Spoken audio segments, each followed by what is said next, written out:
Hello friends, তোমরা সবাই কেমন আছো? আশা করি ভালো আছো। আজকে মহালয়া, তো সবাইকে জানাই শুভ মহালয়ার প্রীতি ও শুভেচ্ছা। আজকে যেহেতু মেঘলা মেঘলা ওয়েদার, সকালে বৃষ্টি হয়েছে কিন্তু বেলার দিকে অতটা বৃষ্টি হয়নি। রোদ্দুর হালকা ছিল, মানে একদমই অল্পই ছিল, আর মেঘলা ভাবটা বেশি ছিল, কিন্তু গরমটা ছিল।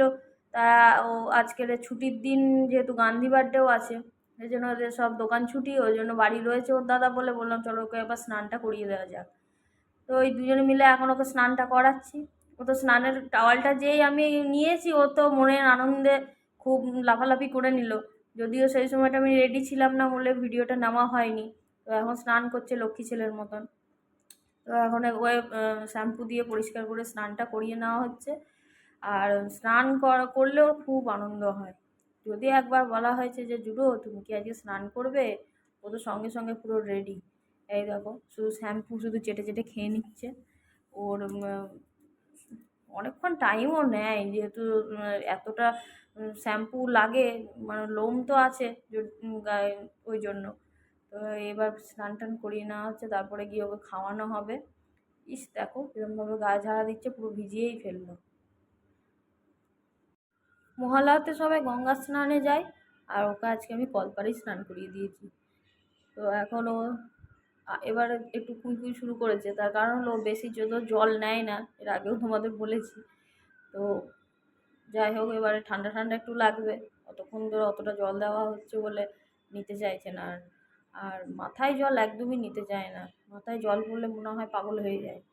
ওই স্নানের পরে ওই রকম লাফালাফি করছিল, কিন্তু মানে এত লাফালাফি করছে, আমি ওকে ধরে রাখবো না ভিডিওটা করব, আমি ওটাই বুঝতে পারছিলাম না। ওই জন্য আমি আর ওই ভিডিওটা করা হয়নি। তো এখন এই যে, যেদিন স্নান করবে সেদিন খাওয়ার জন্য আর কোনো বায়না হবে না, পুরো এই ধরে থাকবো, ও খাওয়া শুরু হয়ে যাবে। ওকে এইভাবে ধরে খাওয়ানোটার কারণ হচ্ছে ওর ওই ঘাড়ের ওখানটা যাতে একটু এল শেপের মতন হয়, ওই জন্য ওইভাবে ওকে ধরে ধরে খাওয়ানো হয়। আবার এই একটা বানালে হয়, কিন্তু আহ, করা হয় না। যাই হোক, ঘরের মধ্যে আবার একটা ওই বাটি বসানোর জন্য ওটা করা হয়নি যদিও। হ্যাঁ, এইভাবে ধরে ধরেই চলে যাক, অসুবিধা তো নেই। তো এখন এই যে আবার ওই দাদা বেরিয়ে গেছে গাড়ি নিয়ে, শুনেছে ওই এখন আওয়াজটা পেয়েছে, ওই যে দেখছো কান তুলে শুনছে। আর ভাতটা খাবেও না। তারপরে এবার একটু দই খাইয়ে দেবো, তাহলে হয়ে যাবে আজকের মতন দুপুরের লাঞ্চ। স্নান করা ও সব কিছু কমপ্লিট। এখন এবার উনি খাটে উঠবে ঘুমানোর জন্য। তো দেখো, এই দেখো অর্ধেক উঠে দাঁড়িয়ে রয়েছে।